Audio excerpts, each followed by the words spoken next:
Section 2లో more than one answer క్వశ్చన్స్కి వెళ్దాం. Section more than one answer క్వశ్చన్స్లో ఫస్ట్ క్వశ్చన్ నెంబర్ 5 చూడండి. ఇక్కడ there is a neutral conducting sphere of radius 10 centimetre. Neutral conducting స్పియర్కి కొంచెం దూరంలో ఒక పాజిటివ్ పాయింట్ ఛార్జ్ పెట్టారండి. ఆ తర్వాత స్పియర్ని గ్రౌండ్కి కనెక్ట్ చేశారు. గ్రౌండ్ని కనెక్ట్ చేసి మళ్ళీ గ్రౌండ్ని రిమూవ్ చేశారట. రిమూవ్ చేసిన తర్వాత ఆ పాయింట్ ఛార్జ్ ఏం చేశారు, 10 సెంటీమీటర్స్ ఇంకొంచెం దూరం జరిపారు. అయితే దూరం జరిగితే ఏం జరుగుతుంది? Before grounding electrostatic potential of the sphere ఎంత? ఆఫ్టర్ గ్రౌండింగ్ ఛార్జ్ గ్రౌండ్ నుంచి స్పియర్ మీదకి కాదు, స్పియర్ నుంచి గ్రౌండ్లోకి ఎంత ఛార్జ్ పోతుంది? గ్రౌండింగ్ రిమూవ్ చేసిన తర్వాత స్పియర్ మీద ఛార్జ్ ఎంత ఉంటుంది? Final electrostatic potential of the sphere ఎంత ఉంటుంది అనేది క్యాలిక్యులేట్ చేయాలి. అయితే గ్రౌండింగ్ చేయకముందు it's a neutral conducting sphere. Since it is a neutral conducting spear,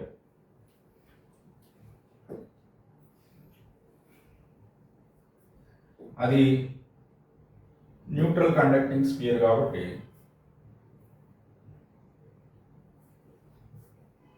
ఇట్లా ఒక న్యూట్రల్ కండక్టింగ్ స్పియర్ తీసుకోండి, దాని మీద ఛార్జ్ లేదు.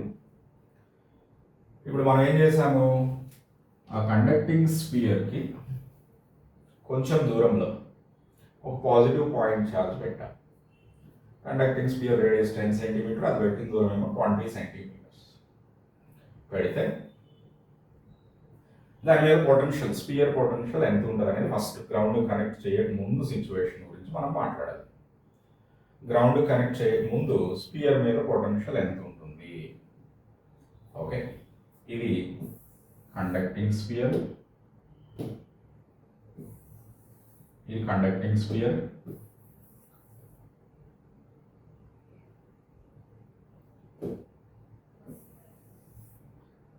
Since it is neutral conducting sphere, దాని మీద ఛార్జ్ లేదు కాబట్టి మనం కొంచెం దూరంలో ఛార్జ్ పెడితే, ఇక్కడ ఒక పాజిటివ్ పాయింట్ ఛార్జ్ పెడితే దీని మీద ఛార్జ్ ఇండ్యూస్ అవుతుంది. కాకపోతే ఒకే కొంత నెగిటివ్ ఛార్జ్ ఉంటుంది, ఇంకొకే పాజిటివ్ ఛార్జ్ ఉంటుంది. Total charge on the sphere మాత్రం జీరోనే ఉంటుంది. Total charge on the sphere zero ఉంటుంది కాబట్టి ఇప్పుడు potential of the sphere, conductor కాబట్టి కండక్టర్ లోపల ఎక్కడైనా సేమ్ పొటెన్షియల్ ఉండాలి. So potential of the sphere at any point is equal to potential at centre. Sphere లోపల ఎక్కడైనా పొటెన్షియల్ సేమ్ ఉండాలి కదా. సో ఏ పాయింట్ దగ్గర పొటెన్షియల్ అయినా పొటెన్షియల్ ఎట్ సెంటర్కి ఈక్వల్. మరి సెంటర్ దగ్గర పొటెన్షియల్ అంటే KQ బై ఈ distance R plus K into total charge induced by దాని రేడియస్. కానీ టోటల్ ఛార్జ్ ఇండ్యూస్డ్ జీరో కదా, ఛార్జ్ ఇండ్యూస్ అవుతుంది. ఒకే నెగిటివ్ ఛార్జ్ ఉంటుంది, ఒకే పాజిటివ్ ఛార్జ్ ఉంటుంది. సో రీడిస్ట్రిబ్యూట్ అవుతుంది లేని ఛార్జ్. అంటే ఇక్కడ న్యూట్రల్ కండక్టింగ్ స్పియర్లో ఛార్జ్ రీడిస్ట్రిబ్యూట్ అయ్యింది కానీ టోటల్ ఛార్జ్ జీరోనే ఉంటుంది. అంటే సెంటర్ దగ్గర due to induced charge potential zero. మరి సెంటర్ దగ్గర ఎవరి పొటెన్షియల్ ఉంటుంది? పాజిటివ్ పాయింట్ ఛార్జ్ పొటెన్షియల్ మాత్రమే ఉంటుంది. K అంటే 1/4πε0 కనుక్కుంటే మీకు 9 × 10⁻9 ఎంత positive point charge? 10⁻−8 coulombs by ఎంత దూరంలో ఉంది? 20 సెంటీమీటర్స్, 0.2 మీటర్స్. దాన్ని సింప్లిఫై చేస్తే మీకు 90/0.2 అంటే 450 volts. ఇది కరెక్ట్ వస్తుంది. సో గ్రౌండింగ్ చేయకముందు దాని పొటెన్షియల్ 450 volts. ఆ తర్వాత ఏం చేసాం? గ్రౌండ్కి కనెక్ట్ చేసాం. గ్రౌండ్కి కనెక్ట్ చేస్తే పొటెన్షియల్ ఆఫ్ ద స్పియర్ ఏమవుతుంది? జీరో అవుతుంది. Potential of the sphere zero అయ్యే వరకు స్పియర్ నుంచి గ్రౌండ్కి ఛార్జ్ ఫ్లో అవుతుంది. అది ఇన్స్టంటేనియస్గా జీరో అయిపోతుంది. సో ఇక్కడ స్పియర్కి గ్రౌండ్కి మధ్యలో ఛార్జ్ షేర్ అవుతుంది. ఇప్పుడు no more the sphere is isolated sphere. Isolated స్పియర్గా గ్రౌండ్కి కనెక్ట్ చేసాం అంటే ఒక ఛార్జ్ సప్లైర్ కనెక్ట్ చేసాం కాబట్టి గ్రౌండ్కి ఈ స్పియర్కి మధ్యలో ఛార్జ్ షేరింగ్ జరిగి దీని మీద కొంత ఛార్జ్ వస్తుంది. ఓకే, ఎందుకు వస్తుంది ఛార్జ్? దీని పొటెన్షియల్ జీరో చేయడం కోసం. ఈ స్పియర్ పొటెన్షియల్ ఏం కావాలి? 0 కావాలి.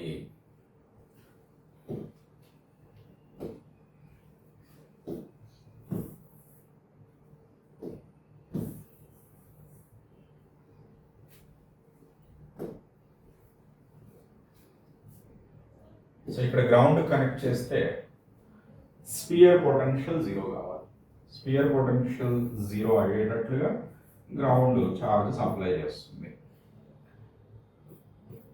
లేదా స్పియర్ మీద నుంచి గ్రౌండ్ మీదకి ఛార్జ్ వెళ్ళిపోతుంది. పాజిటివ్ ఛార్జ్ స్పియర్లోంచి వెళ్ళిపోతుంది, లేదా నెగిటివ్ ఛార్జ్ గ్రౌండ్లోంచి వస్తుంది. రెండింటి మీనింగ్ ఒకటే. సో ఇక్కడ పొటెన్షియల్ 0 కావడం అంటే ఏంటి?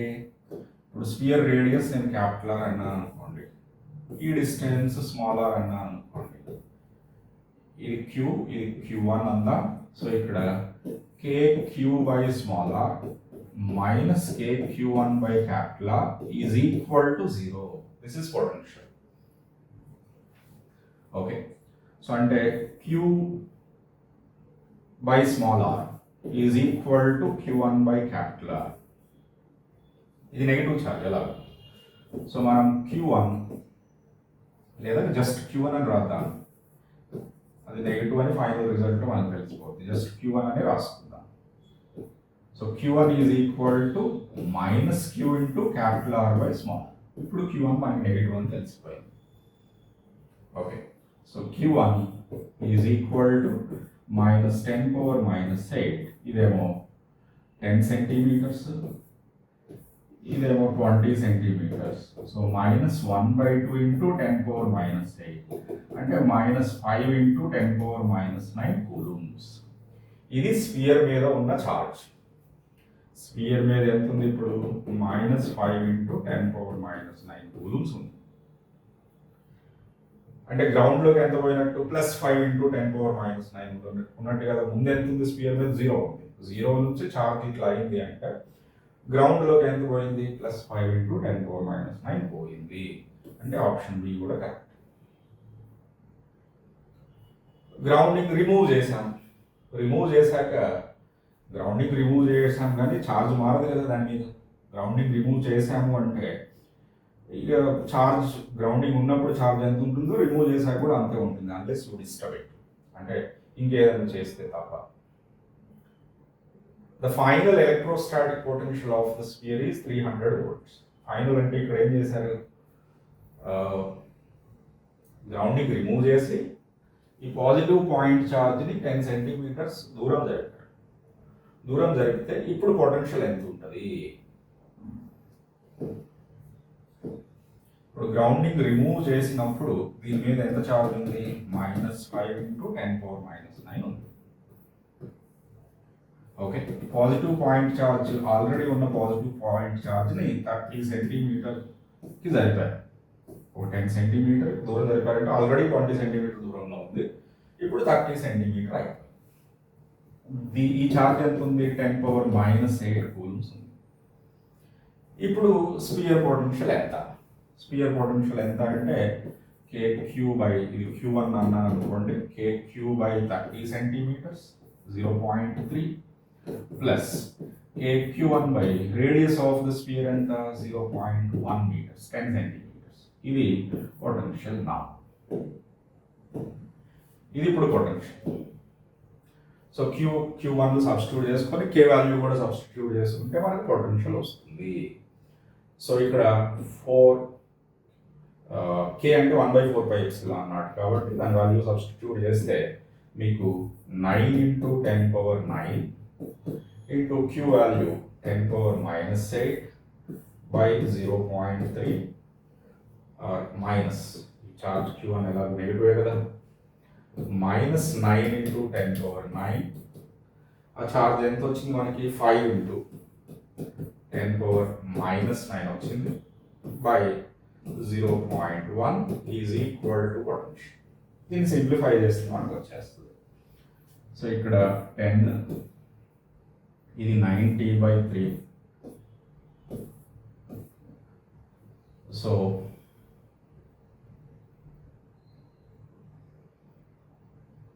300 మైనస్ ఇక్కడ 450